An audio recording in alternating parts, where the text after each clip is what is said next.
मुझे ये बताते हुए बहुत हर्ष हो रहा है कि अब हम रेजोनेंस कोटा को लेकर आ रहे हैं आपके शहर सिरसा में। अब आपके बच्चे को अपने सपने को साकार करने के लिए आपसे दूर नहीं जाना होगा। आपको बस जाना होगा खैरका स्थित आरपी सीनियर सेकेंडरी स्कूल के प्रांगण में, जहां पर रेजोनेंस कोटा की फैकल्टी आपके बच्चे को ट्रेन करेगी भविष्य के डॉक्टर और इंजीनियर बनने में।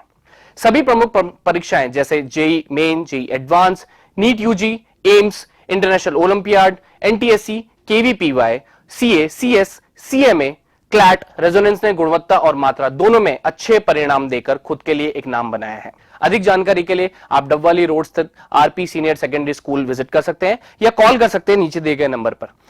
अब होंगे सपने साकार। धन्यवाद। आज भारत में लोकतंत्र है, आज भारत हम सबका साझला है। अब हमने उन नीतियों को बदलना पड़ेगा। वो उस समय मसल युग था, उस समय सीधी तलवार खड़ग बजाने का युग था।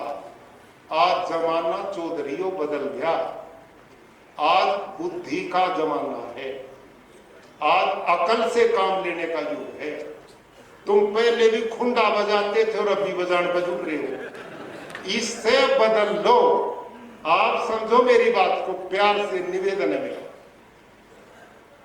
चौधरी छोटू राम ने 3 बात कही थी, तुम 2 बताओ, तीसरी नहीं बताते। उन्होंने 3 बात कही थी कि एक तो किसान तू बोलना सीख ले, और एक अपने दुश्मन और मित्र की पहचान सीख ले, और तीसरा उसने कहा था सत्ता के साथ लाके फायदा उठाना भी सीख ले।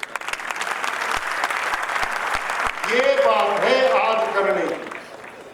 तुमने क्या करा, देश आजाद होया, उसमें हमारे ये सारे बड़े बुजुर्गों ने बलिदान दिए, कितना बड़ा योगदान दिया। देश आजाद होते जिनके हाथ में सत्ता है उन गेल खूंटा बजाया, ईब जिनके हाथ में गेल उन गेल खूंटा बजा रहे हो। मैं यूं पूछूं, जीने का तरीका कौन सा है?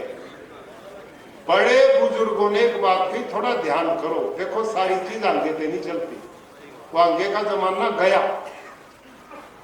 किसी महापुरुषों ने लिखा है भाई जीने के 2 तरीके हैं, या तो किसी ने अपना बना लो और या किसी के खुद बन जाओ।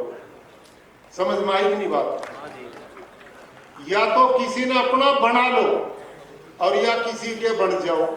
ना तो दूसरा अपना बनाया और ना हम किसी के बने, तो फिर धक्के खाते फिरने के सिवाय कोई रास्ता नहीं। तुम इतनी ताकत, इन सीमाओं की रक्षा तुम करते, आंतरिक व्यवस्था हमारे बहादुर सिपाही करते, खेत में धरती माँ की छाती को चीर के इस देश का पेट तुम भरते हो, और उसके बाद एकले बैठे हो। क्यों बैठे हो? ये जो छोटे मोटे इधर उधर की बात करना, रोज उठाओ और खूंटा बजाओ। आज अकल तक काम सीखो। ये जो विदेश में बैठे हैं ना, हमारे दुनिया से आ रहे, इनकी सोच पकड़ो, जो रास्ता इन्होंने लिया उस रास्ते पर चलो। ये है लोग जिन्होंने देश से बाहर जाकर दूसरी दुनिया को भी अपना बना दिया, दूसरों को भी अपना बना दिया। और ऐसे हमारा कई तो वहां सत्ता में बैठ के अपने देश के लोग जाकर, तुम अपने देश में नहीं काबू कर पा रहे काम। इसका तरीका है बुद्धि से चलो। ये खुंडा बजाने का जमाना नहीं। अब तो एक बोदास आदमी एक 47 देकर देश में उठला दे, वो जमाने गए। अब आप विवेक, बुद्धि और उसका तरीका क्या है। अंतिम बात में कहूं, ये जो बैठे ना मलिक साहब जैसे लोग, हमारे डीजीपी साहब पुराने, मैं पलसानिया कलवाणी और आप सब से नम्रता से निवेदन करता हूं, और उसमें सहयोग चाहोगे, आपकी गेल खड़ा। और वो सहयोग क्या है? अब तरीका ये है, ये जो धर्मशालाएं बना दी ना अपने देश में, ये बहुत अच्छा, बहुत बढ़िया, थारे होके भी चला, मैंने दिक्कत नहीं। पर उनमें जाले लागे पड़े हैं, वहां पर ऐसे सेंटर बनाओ जिसमें आने वाली पीढ़ियों के लिए कोचिंग सेंटर चलने चाहिए। उसमें आपके बच्चे सिविल सर्विसेज की तैयारी करें, आपके बच्चे कौशल विकास की तैयारी करें, आज स्टार्टअप इस देश में 1 लाख जवान बन गए। इस कौम में इतनी बुद्धि क्षमता है, इस कौम के बच्चों में अपार योग्यता है काम करने की। ये तपस्वी है, ये 24 घंटा काम कर सके, ये बिना खाए काम कर सके, ये धूप की परवाह नहीं करते, इन्हें ऐसी नहीं चाहिए। ये तो कौम ऐसी है।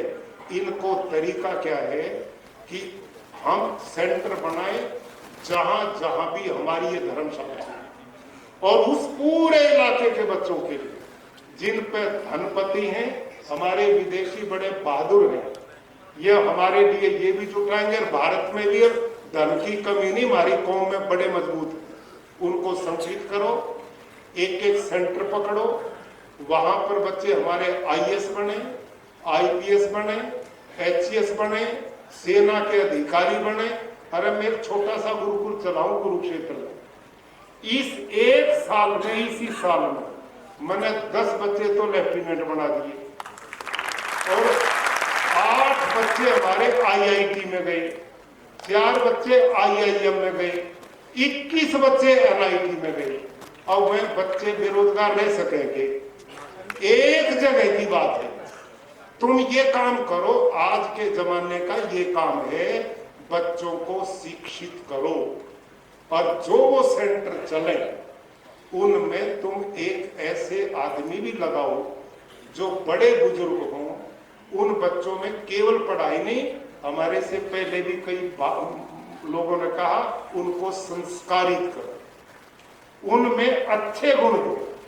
इस कौम की आज दुर्भाग्य है, बड़ी बदनामी होती दिल्ली के पास कि इनने उसका प्लाट कब्जा लिया, जो एक गैंग तैयार हो गया, इनने उसकी हत्या कर दी, आज वो जेल में पड़े हैं, वह 10 कट्ठे गुंडे हो गए। अरे ये इस कौम का इतिहास नहीं, हमारे बुजुर्गों का।